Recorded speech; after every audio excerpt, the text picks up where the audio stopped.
Nagy's got a take on the draft that I don't think is fun for Patriots fans or for fans of several other teams as well. Ready? Yep. Let's hear it. I don't think there's, we talked about this over the course of the fall. I don't think there's a bunch of blue chip players up high. I don't know if it's a great year to have a top 10 pick. Oh, boy. There are teams that have less than 10 first-round grades on their board right now. So, but the depth of it is good. We had over 800 players on our watch list this year, which is a ridiculous number. I hate it being that big. It's usually 400 or 500, but we're dealing with that extra COVID class, and then the juniors, which we've never dealt with either. So, but I like the overall depth. I really, especially like rounds 2 through 4, I think there's some really good players in there. And then at certain positions, it's going to be the best running back class we've had in a long time. The D-line class is loaded. Both those groups down here in Mobile will be 2 of our best groups. The offensive line group actually shaped up to be a little better than we thought it would when the season started. I like this draft. I just don't know if I was sitting up there really high in the draft. I'd probably be looking to trade back. Oh, great. Awesome. Love that. Jim Nagy, director of the Senior Bowl. He's echoing what Bert said yesterday. Bert said there's 2 guys in this draft that people are looking at and thinking that they're can't miss guys. He said there's so few players in this draft that are of a certainty to them. Yeah, right? Milk, yes. Where you just say, well, we know this guy can play. We know he's going to be a good player. So they've got the 4th overall pick, and it's a good year to get the hell out of it. Unless you want a guy like Travis Hunter, potentially. But he's not going to be there. That's the problem. Who? I think this is the wrong answer, by the way. And so I think a lot of people say, oh, great, it's not a good year. It's better to get out it. No, it isn't. This sort of long thought is, well, if it's a bad year and the quality of the pick at 4 isn't good, dump it. No, the rest of the league knows that 4 isn't as good as it typically is, which means it doesn't net you as much in a return. Right? And the other part is you're trading down the board in a year where the talent is thin. It's the wrong idea. Yeah, you don't the want conventional wisdom of trading out when the draft is weak at the top is wrong. Stay, pick a good player. Stick and pick it. Stick and pick. Yep, 100%. I'm with you on that because, even as you look and Fowler, throw that up for the crowd at home, you look at the top 5 guys, you could feasibly, I'm not taking a quarterback, obviously, but if you could have a shot at Abdul Carter, Travis Hunter, even throw him in there, Will Campbell. Say you want a receiver. Say you screw up in free agency, you don't get a receiver. Then you're going to go get the kid from Arizona. You're going to have a shot at one of the top 4 players. You stick and pick. You trade down into the teens, it's crapshoot. What are you going to acquire another 2 to 3 to 4 pick? We don't want the 2nd, 3rd, 4th round picks. These guys can't draft. We're going to make it harder on them. Right. We want Elliott Wolf to make it harder on himself. Picking top 5 is easy. Mac Rose down there at the Senior Bowl. You want it harder for him? No, but the problem is it's not the Drake May pick, right? And I think a lot of people were hoping that they were going to be able to turn their brain off and just take Travis Hunter or Abdul Carter at 4 overall. And I don't think that that's necessary. Like, you are actually going to have to identify the correct player to take it 4 now. You're not going to be able to just say, all right, there's the blue chip player that we know is going to be a no-doubt stud that fits our roster and fills a hole, and the first round's taken care of. Elliott Wolf's actually going to have to do some work here, whether that is figuring out how to trade back and acquire talent or actually selecting a player that's worth the 4th overall pick. It's not a no-brainer selection anymore, and I think a lot of people thought it was going to be going in. 2 quarterbacks. Well, a lot of people thought they were going to have the 1st overall pick, but yes. they screwed that up. They did, but then Tennessee jumps you there. They're sitting there. They want a quarterback. Why does everybody have them potentially taking Travis Hunter number 1? GM said he's going to take a no-doubt best player available. So if that's going to be Travis Hunter or Abdul Carter, right? So then one of those other teams now has to take – you're banking on the Browns and the Giants both taking quarterbacks. So you got to understand what the statements you're getting from front office people and teams now. No doubt. You're playing that game right now. Yeah. We're going to be all over the board. So say Tennessee does panic and they take like a Shedeur Sanders number 1, and you got Cam Ward all of a sudden going to the Giants at 3.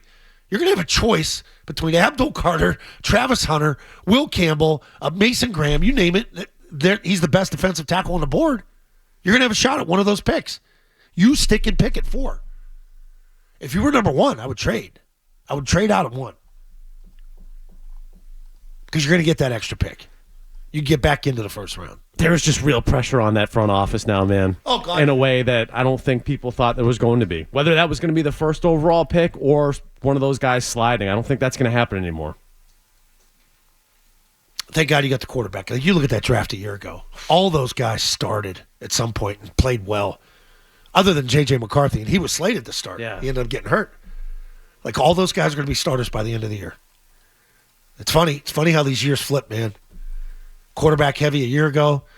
Now you're struggling to even see if Shedeur Sanders is a top 10 pick. Raiders sitting there at 6. Somebody will get stupid.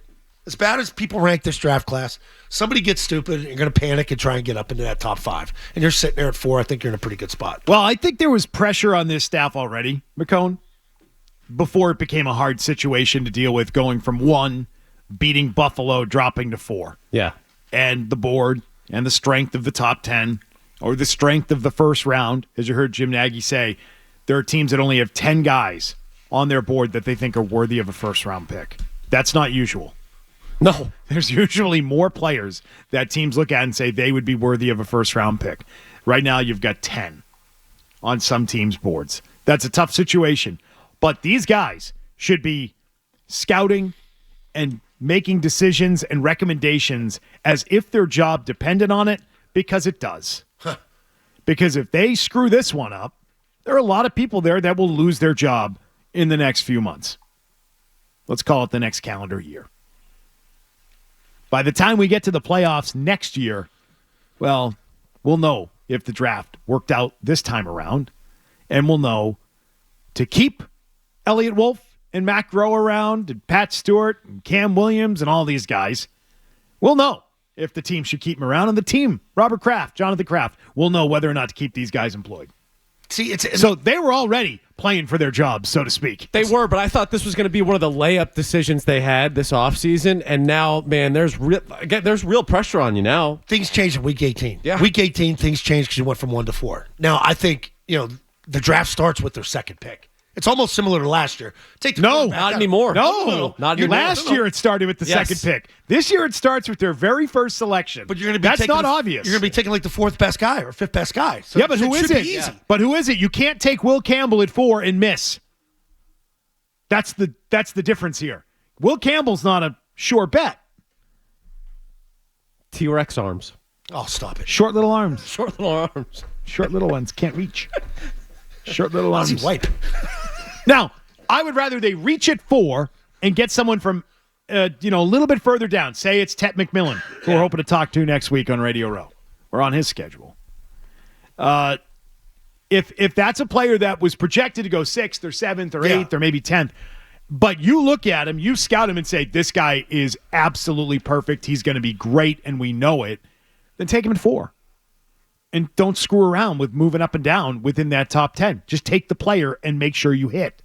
If you hit at 4, nobody cares that you drafted a guy at 4 versus 6th or 7th or 8th. It's just about whether or not you hit on the pick. If you overdraft a guy by 4 or 5 slots, nobody cares. You just have to make sure it's a hit. So that's why I am advocating for stick and pick. Do not screw around with trying to get an extra 3rd somewhere. No, these guys aren't any good at this. Let's have this be a little easier on them. Let's remember, if it's a thin draft, when you start crawling back, it only gets harder. Miss. And your chance of missing only goes up. Yep. Print the shirt, stick and pick. And pick. Like that. No trades. No trades, McCone. None. I think we're excited that a football guy is our head coach. I just wonder if he knew, like in agreeing to all these guys staying, that he kind of took that attitude that Zoe just displayed. And I think, Zoe, you display it in real life sometimes too, which is, whatever, keep the dweeb around. He's not going to have a say, right? Like, Put him in the back of the plane. Put him in the back of the plane. Is that kind of what it is? Yeah, shut up, nerd. I totally believe that. Like if you're doing things your way, and I remember I would shut people out, like within the organization. Think, this guy's what he's talking about. Just get the hell away from me. Get away from me. One guy, I would have quarterback, without naming names. Like there was a quarterback coach that annoyed the hell out of me. I had, like I never look forward to seeing him every day. I would see him in the hallway. I'd avoid him and go around. Smart Sit in guy. the bathroom. Not the most socially adept guy. Not so. Well, it's not there to be Did social. you say awkward too? I think you called him awkward. Yeah. Socially adept.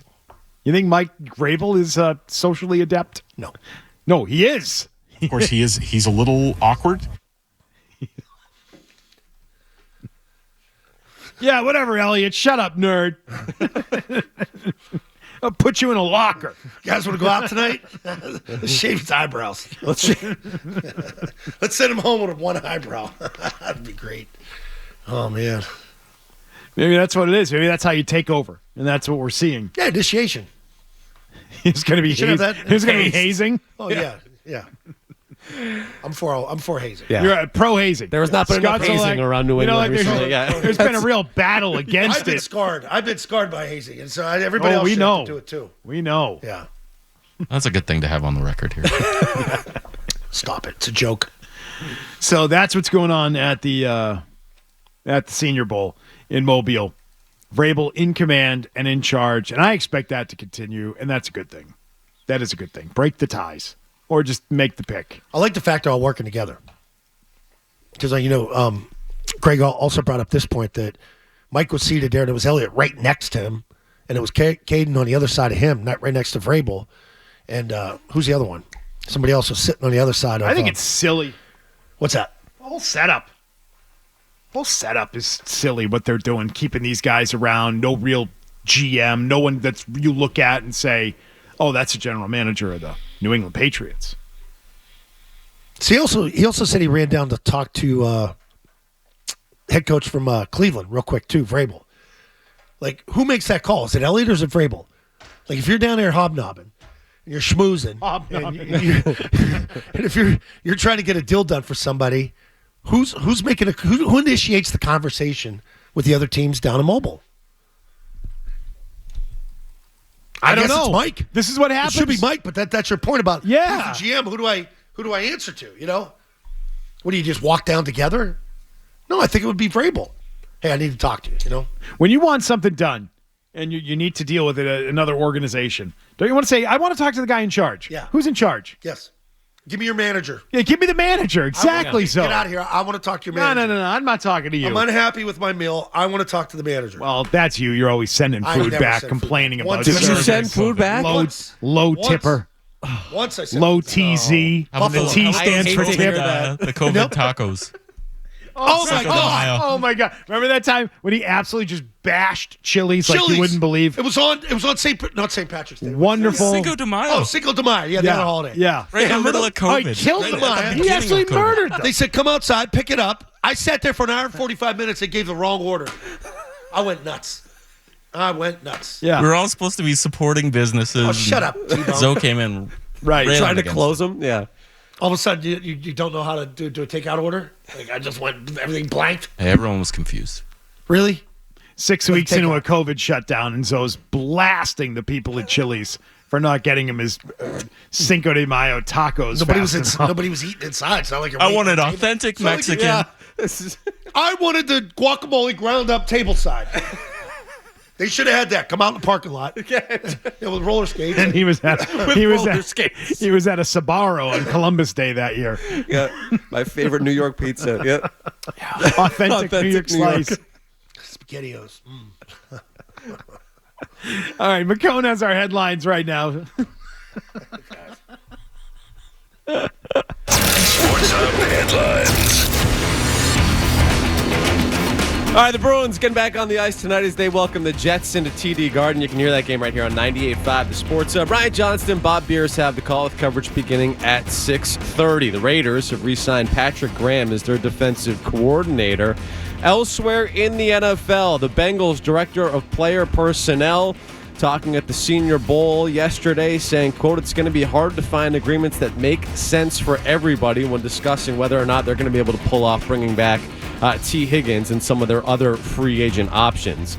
And the Celtics cruising to a 122-100 win over the Bulls last night. Kristaps Porzingis, a game-high 34 points in the win for Boston. They're off tonight. They visit the Pelicans tomorrow. Sports Hub Headlines brought to you by Awaken 180 Weight Loss, a no-risk, all-rewards path to real weight loss. If you're not happy with your results in the first week, get 100% of your money back. Awaken180weightloss.com. I'm Tim McConnell, Boston Soap for Sports 98.5. The Sports Hub, your next update, 30 minutes. Zolak. Hey, if you like that clip, check out more videos from Zolak and Bertrand right here. For more Patriots analysis and opinion, hit this playlist. And for all the latest from the Sports Hub, download the app at 985thesportshub.com.